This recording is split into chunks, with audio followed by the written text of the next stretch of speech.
As days turned into weeks, Elias and Neris grew closer, their bond deepening with every shared moment. They explored hidden corners of Erinder together, uncovering secrets neither had known before. Elias marveled at the planet's beauty through Neris' eyes, while she seemed fascinated by his stories of humanity's resilience and flaws. For the first time in years, Elias felt a sense of purpose and belonging. But peace on Erinder was fragile, and danger loomed just beyond the horizon. Commander Lyra Darnell, leader of the human colony, announced plans to expand mining operations deeper into the forest. This decision sent shockwaves through the ecosystem, and straight to Neris' heart. To her people, the land wasn't just soil and trees. It was sacred, alive with memories of ancestors and spirits tied to its roots. Elias tried to warn Neris about the impending threat. Using gestures and drawings, he explained that machines would soon tear through the forest, disrupting everything in their path. She listened silently, her silver eyes darkening with worry. When he urged her to stay away from the encroaching humans, she nodded, but there was something in her expression he couldn't quite read. Resolve, fear, or maybe guilt. It didn't take long for disaster to strike. One afternoon, a group of miners ventured farther than usual, hoping to scout new areas for excavation. As they worked, one of them spotted movement in the bushes, a flash of glowing skin. Before anyone could react, Neris stepped out, her presence both ethereal and commanding. She hadn't meant to reveal herself, but panic overtook her when she realized how close they were to an ancient grove she'd sworn to protect. The miners froze, staring at her in awe and terror. One of them lunged forward, shouting angrily. Whether it was fear or aggression driving him, no one would ever know. In his haste, he stumbled and brushed against Neris' arm. The man collapsed instantly, his body crumbling into lifeless ash. Screams erupted as the others scrambled back, pulling out weapons and calling for backup. Surveillance drones circling overhead captured everything. Neris standing amidst the chaos, her glow flickering wildly, and the dead miner lying motionless on the ground. Back at the colony, footage of the incident spread like wildfire. Within hours, everyone knew what had happened and who was responsible. Commander Darnell wasted no time declaring Neris a threat to humanity. "She's rogue," Darnell announced during an emergency meeting, "and we can't afford mercy." What Elias hadn't anticipated was the leak. Someone, whether intentionally or accidentally, released additional footage showing him interacting with Neris. The video showed him removing his glove, extending his bare hand, and touching hers without harm. Gasps rippled through the room as the truth sank in. Elias Phelan, a trusted scientist, had willingly made contact with the enemy. Rumors swirled. Some called him a traitor. Others whispered that he'd been compromised, or worse, infected. Overnight, Elias went from respected xenobiologist to pariah. Bounty hunters were dispatched, tasked with capturing both him and Neris alive, if possible. When Elias learned of the fallout, dread washed over him. He found Neris waiting anxiously near their usual meeting spot, her glow dimmed with sorrow. Without speaking, she took his hand again, this time leading him not toward the forest, but deeper into its hidden heart. Together, they fled into the shadows, hunted by those who once called Elias ally. For the first time since their meeting, Elias felt truly afraid, not for himself, but for Neris. If they caught her, they wouldn't hesitate to destroy her, and if they destroyed her, they might destroy any chance of understanding between their species. As they disappeared into the dense foliage, Elias realized their bond had become more than friendship. It was survival and hope. But surviving wouldn't be easy. Not anymore. With bounty hunters closing in and the entire colony searching for them, Elias and Neris had no choice but to flee deeper into Erinder's untamed wilderness. The forest grew darker, denser, and more treacherous with every step. Vines tangled around their legs, bioluminescent fungi cast eerie shadows on the ground, and strange calls echoed through the trees. But Neris seemed to know where she was going, her glowing form cutting through the gloom like a beacon. Elias followed silently, his mind racing. Every snapped twig or distant shout reminded him of the danger chasing them. Yet there was something else gnawing at him: guilt. He'd brought this upon her. If he hadn't touched her, if he hadn't trusted her, maybe none of this would have happened. But deep down, he knew that wasn't true. This conflict between their species was inevitable. Humanity's greed and fear had set them on a collision course long before Elias arrived. After hours of running, Neris finally stopped at the base of a massive cliff. She pressed her hand against the rock face, murmuring softly under her breath. To Elias' astonishment, the stone shimmered faintly, then split open to reveal a hidden passage. Without hesitation, she led him inside. The cavern beyond was unlike anything Elias had ever seen. Bioluminescent plants clung to the walls, casting a soft golden glow throughout the space. Strange crystalline structures jutted out from the floor and ceiling, humming faintly as though alive. At the center of it all stood an ancient device, a towering monolith covered in intricate carvings that pulsed with a faint light. Neris turned to Elias, her expression grave.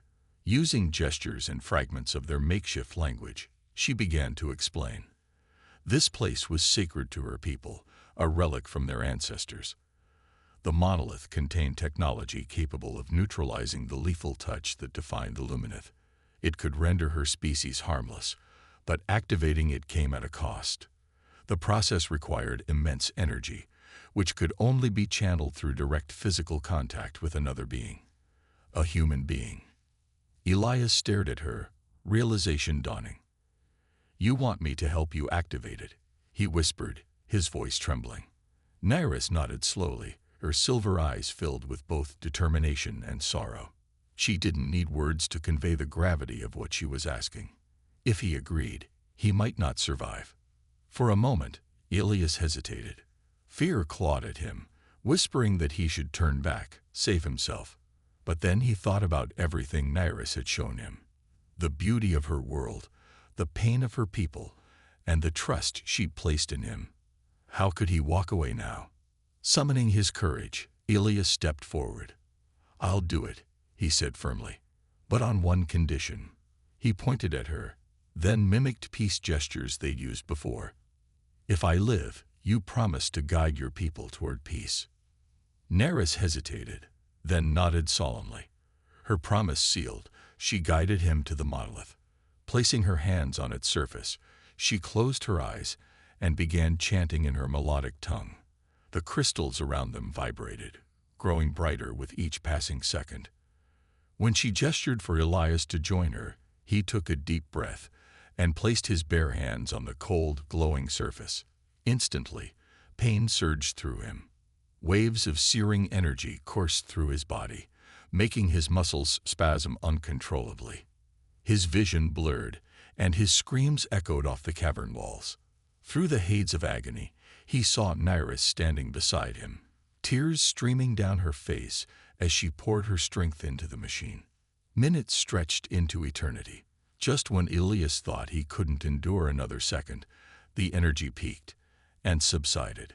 The hum of the crystals faded, leaving behind an eerie silence. Elias collapsed to the ground, gasping for air. His body felt weak, drained, but alive. As consciousness slipped away, Elias caught one last glimpse of Neris kneeling beside him, her hand gently brushing his forehead. For the first time, her touch felt different, not warm, but tingling as though charged with new life. And then darkness claimed him. When Elias woke hours later, he noticed something strange. His skin glowed faintly, echoing Neris' own luminosity. Whatever had happened in the cavern had changed him forever. But as he looked at Neris, who watched him with quiet gratitude, he realized it didn't matter. Together, they had taken the first step toward bridging two worlds and saving them both. When Elias regained full consciousness, the cavern was quiet except for the soft hum of the crystals. His body ached as though every cell had been stretched to its limit, but he was alive. A miracle neither he nor Neris had expected. As his senses returned, he noticed something extraordinary. His skin shimmered faintly, glowing with the same ethereal light that radiated from Neris. The transformation wasn't just physical, it felt deeper, as if part of her essence now lived within him. Neris knelt beside him, her expression unreadable. She reached out hesitantly, brushing her fingers against his cheek. This time, there was no pain, no surge of energy, just warmth. Her touch felt different now, lighter, almost human. Elias realized what this meant. The activation had worked. The Lumineth's deadly touch was gone. For good. Wordlessly, Neris helped Elias stand.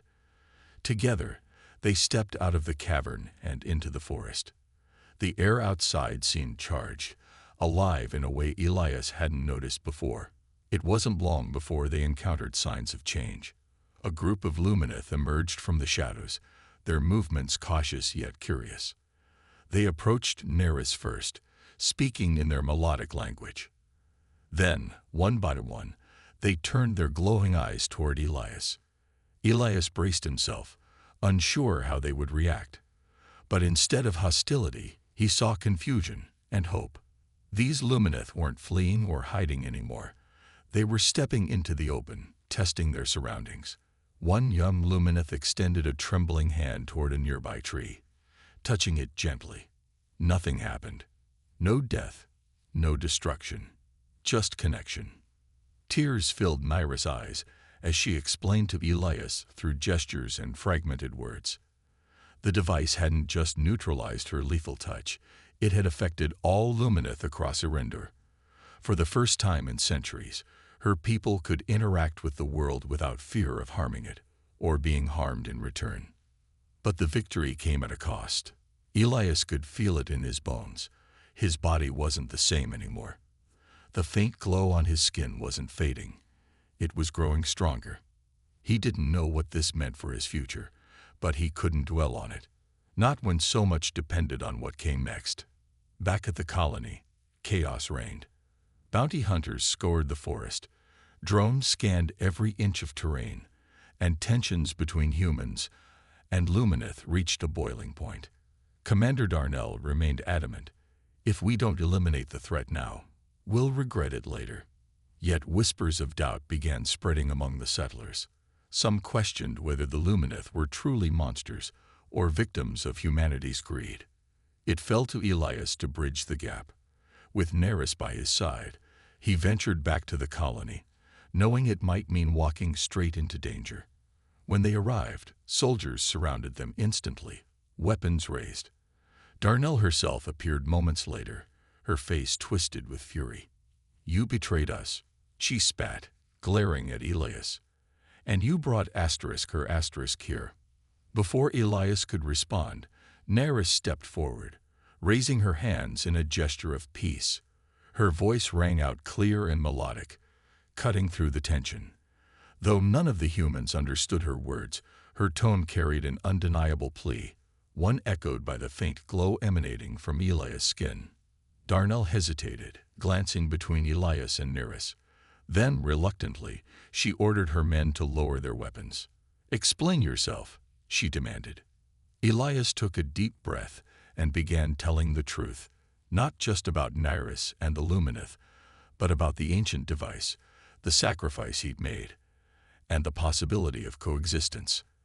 As he spoke, something shifted in the crowd. Fear gave way to curiosity, anger softened into uncertainty. By the end of his speech, even Darnell looked shaken. "Prove it," she said finally. "Show me these changes." With Neris' guidance, Elias led a small delegation of humans to meet other Lumineth. What they saw changed everything. The once feared species stood openly, their touches harmless, their expressions filled with longing for peace. For the first time, humanity saw the Lumineth not as enemies, but as allies. The road ahead wouldn't be easy. Trust took time to build, and scars ran deep on both sides. But as Elias stood beside Neris under Erendur's twin moons, watching humans and Lumineth take tentative steps toward understanding, he knew they'd taken the first step toward salvation. And for Elias, marked by the glow of two worlds, life would never be the same again. Months passed, and the fragile truce between humans and Lumineth began to take root. The initial skepticism gave way to cautious curiosity, then tentative cooperation. It wasn't easy. Centuries of fear and misunderstanding couldn't be erased overnight, but both sides were willing to try. For the first time in Arinder's history, humanity and the Lumineth stood together, united by a shared goal: survival. Elias became the bridge between worlds. His glowing skin marked him as something extraordinary, a living symbol of trust and transformation. Though he was no longer fully human, neither was he entirely Lumineth. He existed somewhere in between, carrying pieces of both species within him. This duality made him uniquely suited to mediate conflicts, translate intentions, and foster understanding. Neris remained by his side, her once hostile demeanor softened by gratitude and affection. She guided her people through uncharted territory, teaching them how to live without fear of their own touch. In return, she learned from Elias about humanity's resilience, compassion, and capacity for growth. Together, they formed an unlikely partnership, one that inspired others to follow suit. The colony itself underwent significant changes. Commander Darnell, though reluctant at first, eventually acknowledged the futility of continuing hostilities.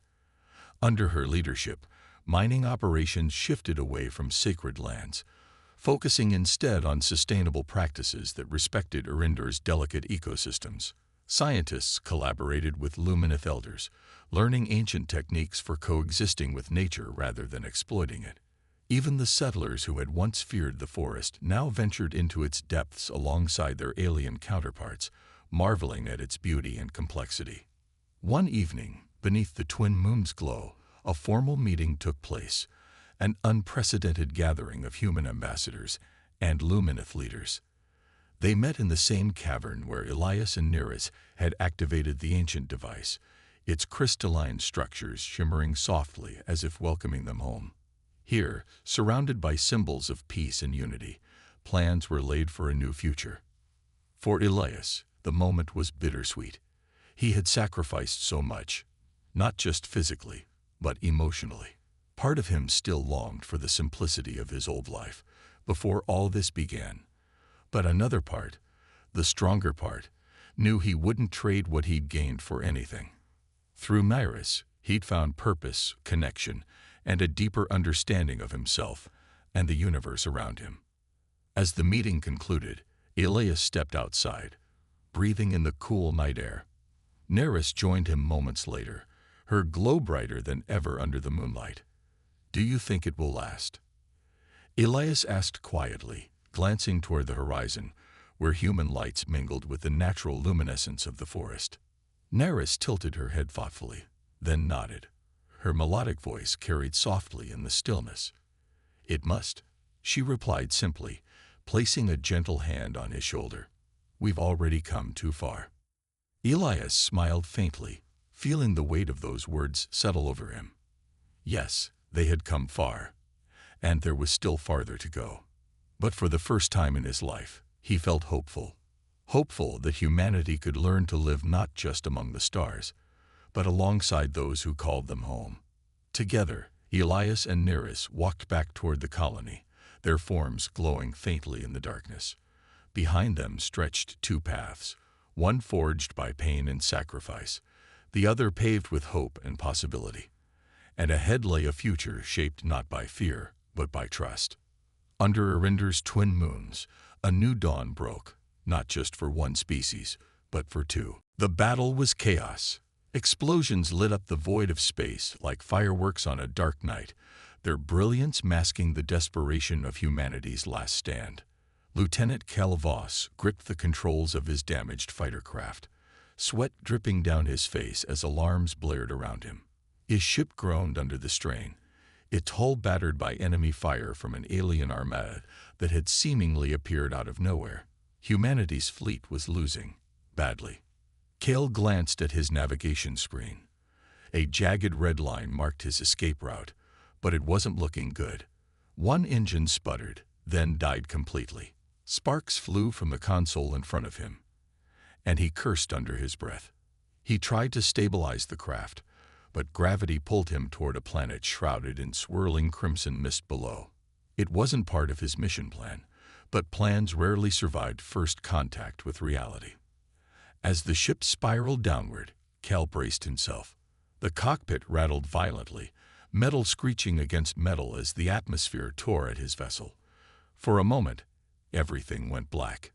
Then came the impact, a deafening crash followed by silence, so profound it felt unnatural. When Cal opened his eyes again, all he could see was smoke and shattered glass. Pain shot through his side, but adrenaline kept him moving. He unbuckled himself and stumbled out of the wreckage into a world unlike anything he'd ever seen. The air smelled strange, like burnt metal mixed with something sweet, and the sky above glowed faintly red, even though the twin moons were already rising. Towering trees surrounded him, their trunks glowing softly with bioluminescent patterns. Strange vines hung low, swaying gently despite the absence of wind. This place was beautiful, but deadly. Already, Cal could hear distant growls echoing through the forest. Predators. He limped away from the crash site, clutching a shard of metal he'd salvaged as a makeshift weapon. Every step sent sharp jolts of pain through his body, but stopping wasn't an option. Not here. Not now. As he moved deeper into the jungle, shadows seemed to shift unnaturally around him. Eyes watched him from the darkness, unblinking and hungry.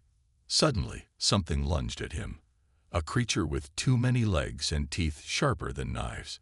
Cal swung the metal shard wildly, striking the beast across its snout.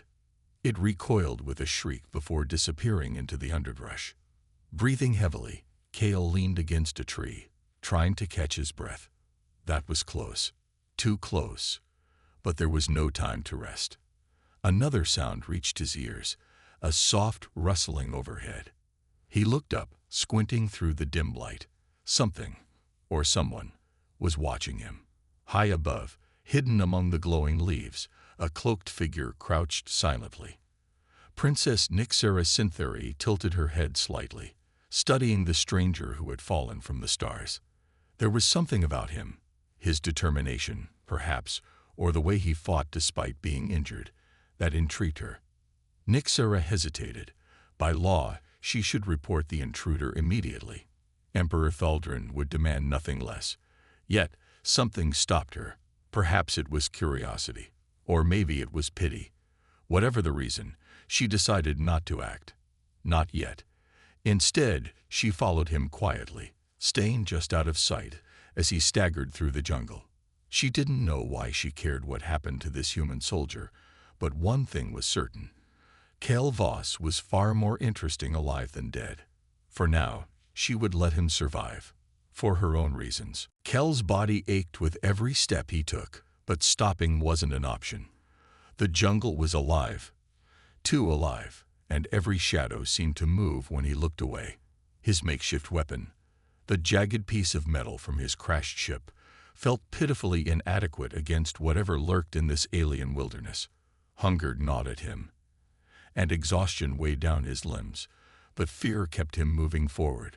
The twin moons cast eerie red light over the forest floor, illuminating strange plants that pulsed faintly as if breathing. Cal stumbled into a clearing where a crystalline spring bubbled quietly, its surface shimmering like liquid silver under the dim glow. He dropped to his knees, cupping the cool water in his hands and drinking deeply. It tasted oddly sweet, almost metallic, but it revived him slightly. For the first time since the crash, he allowed himself a moment of rest. As he sat by the spring, leaning against a moss-covered rock, his eyelids grew heavy. Sleep pulled at him like a tide, but just before he drifted off, a sound snapped him awake, a soft rustle nearby. Cal grabbed his shard of metal and scanned the darkness. At first, he saw nothing. Then, a figure emerged from the shadows. It was humanoid, cloaked in dark fabric that blended seamlessly with the forest. Its face was hidden beneath a hood, but its movements were deliberate and cautious. Cal tightened his grip on his weapon, his voice hoarse as he demanded, "Who are you?" The figure didn't answer. Instead, it knelt beside him and gestured toward his injured side. Blood had soaked through his torn flight suit, and the wound throbbed painfully. Cale hesitated, unsure whether to trust this stranger, but something about their presence felt different. Not hostile, exactly, but not entirely friendly either. Without waiting for permission, the figure reached into a pouch at its side and pulled out a small clay jar. Inside was a glowing green paste that smelled faintly of mint and something sharper, like citrus. The stranger applied it gently to Cale's wound, ignoring his flinch of pain. The paste tingled at first, then began to numb the area, easing the ache significantly. Cale watched warily as the figure worked. Whoever, or whatever, they were, they clearly knew what they were doing. When the treatment was finished, the stranger stood and stepped back, vanishing into the trees without a word. Cale called after them, but there was no response. Only silence greeted him, broken occasionally by the distant calls of unseen creatures. Over the next few days, the mysterious figure returned intermittently, always appearing unexpectedly and leaving just as quickly.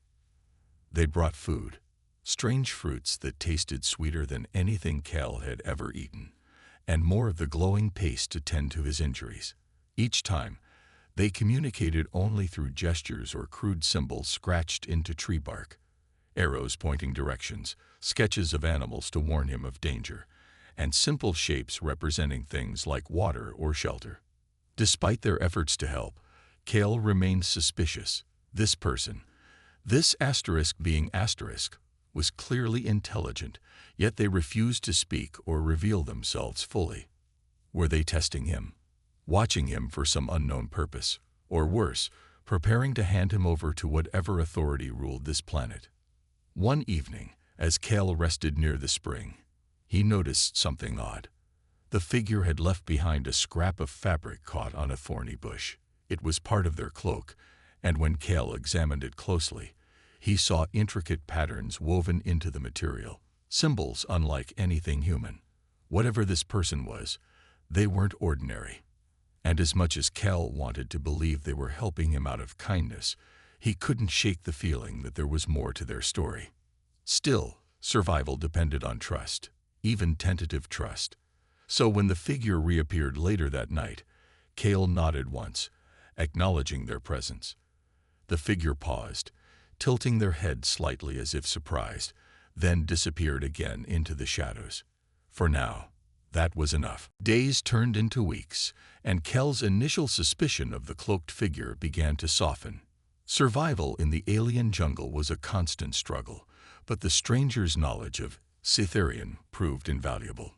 Each morning, they would appear silently, guiding him through the dense forest with subtle gestures or markings left on trees. At first, Cale followed reluctantly, unsure if he was being led to safety or into a trap. But as time passed, their actions spoke louder than words. They were keeping him alive. The stranger taught Cale how to identify edible plants among the glowing flora. Some looked harmless but burned like fire when touched. Others shimmered invitingly, but carried toxins strong enough to paralyze. The stranger showed him which fruits were safe to eat, pointing out clusters of blue pods hanging low from twisted branches. When Cale hesitated, the figure plucked one and ate it themselves, nodding encouragingly. Hunger overruled caution, and soon Cale found himself savoring the strange sweetness of the fruit. They also warned him about predators. One afternoon, while crossing a rocky streambed, the stranger froze suddenly, raising a hand to signal danger. Moments later, a massive creature resembling a cross between a lizard and a wolf emerged from the shadows, its scales reflecting the crimson light of the moons. Its eyes locked onto Cale, and it let out a guttural growl. Before Cale could react, the stranger threw something, a small object wrapped in leaves, at the creature. It exploded into a cloud of acrid smoke, startling the beast and sending it retreating into the underbrush. Cale stared at the figure, gratitude mixing with awe. Whoever they weren't just helping him survive. They were teaching him how to navigate this hostile world. Slowly, trust began to form between